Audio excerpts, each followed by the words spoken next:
Tansa na wakumagana. Marilyn in this nakasan. So kaskis go into dehkawin. Sakatuwakutse niya. Who knows what I said? I was looking over there. So hello my friends that are here today. My name is Marilyn. My traditional name is Strong Earth Woman, and I'm originally from Isle La Crosse, Saskatchewan, but I currently reside in East Vancouver. I have been dancing my whole life. They say that I came jigging out of the womb. So I was jigging since I could walk, basically, and I started dancing at the community dances because in Isle La Crosse, the community dances, the weekend dances were jigging dances. So we had like the fiddle, and I was really forced to jig when I was little. They said I could jig, so there's pictures of me in the parade, like really mad, like pouting and jigging in the parade. But I'm really grateful that I was forced, that my mom forced me and my dad forced me, because this is the career that I have now. Throughout my life, I never really lived with my parents. I have 15 half-siblings and 2 full sisters, and they were all given away, adopted, given to grandparents, and I was the only one that kind of bounced between my parents, and I grew up living everywhere. I was kind of like, I always say I'm like Mowgli. I kind of was raised by everybody that took me in and fed me and clothed me. At 12 years old, I hitchhiked out of my community, out of northern Saskatchewan to Edmonton to find my dad, found my dad. He brought me to Mission. By the time I was 13, I left my dad and I was on my own in BC since I was 13. And I lived at people that I just met all the way till I was 16. Then I was on the streets and then in foster care until I was 19. And then after that, I jumped from relationship to relationship, ended up in abusive relationships that I'm really lucky that I'm still here. And when I was 27, I kind of realized, and I'm giving you context to who I am and why I do what I do, not to make you feel sad. When I was 27, I kind of made a shift. There's always like every 7 years you change or something shifts in your mind or something. And when I was 27, I think I had enough of that cycle. You know, I just went from cycle to cycle to cycle and running and running and running and not having a base or a foundation. So at 27, I thought I need to do something different. I want to be connected to who I am. And I always wondered how I survived. How did I survive all of that? And I looked back and I reflected, and the only time I felt free was when I was dancing. It was the only time nobody could touch me, nobody could hurt me, nothing would wound me. And I thought, I think I can make a career out of this. I think I can do this because my life story mixed with the dance and the acting and the modeling and all of the stuff that I get to do, motivational speaking, I realized that I had a purpose. And I found that purpose at 27 years old because nobody told me I was good at dance. Nobody told me I was good at anything. So I figured it out at 27, and I made a commitment to quit my jobs and to fully commit to this. And it's feast or famine.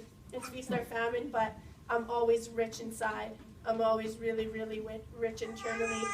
And I get to inspire and I get to share the light that I've grown to find within myself, that I've fed within myself, because I was looking for everything outside because I wasn't fed that love or that light or anything like that. So I started to feed that for myself. And I always just say, I'm not mad at my parents. I don't blame them for anything. I know the residential school effects now. I understand that intergenerational effects. And I just really like to tell kids that they're a gift. You're here for a reason. Even if you're neglected, you're here for a reason. Maybe you are that love that your parents have no idea that exists.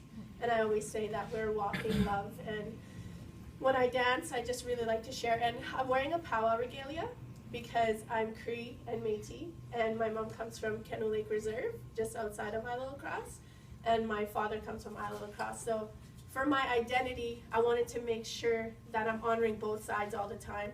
So I created a solo piece that honors the powwow styles, the traditional, into the more contemporary powwow, and then I go into the jigging steps. And that helps me with my identity, you know, and who I am. So when I walk, that I tell these kids, you don't have to be one way or another.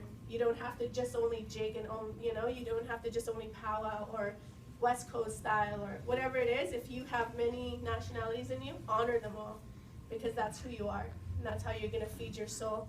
So in this piece, when I dance it, I'm praying for those women along long time ago that helped the settlers, you know, to learn how to survive in the winter, taught them what to wear and what to eat.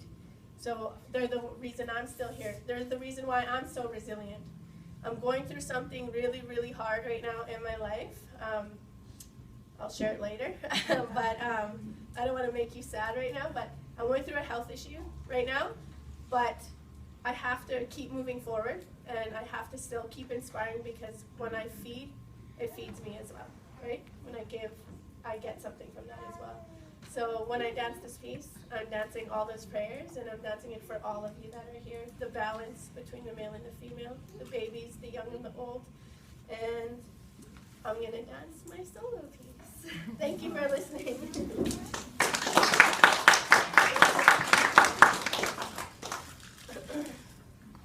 Hopefully a booger doesn't go flying. So you guys are the closest. It happened today at the elementary school. But kids love that.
Hi.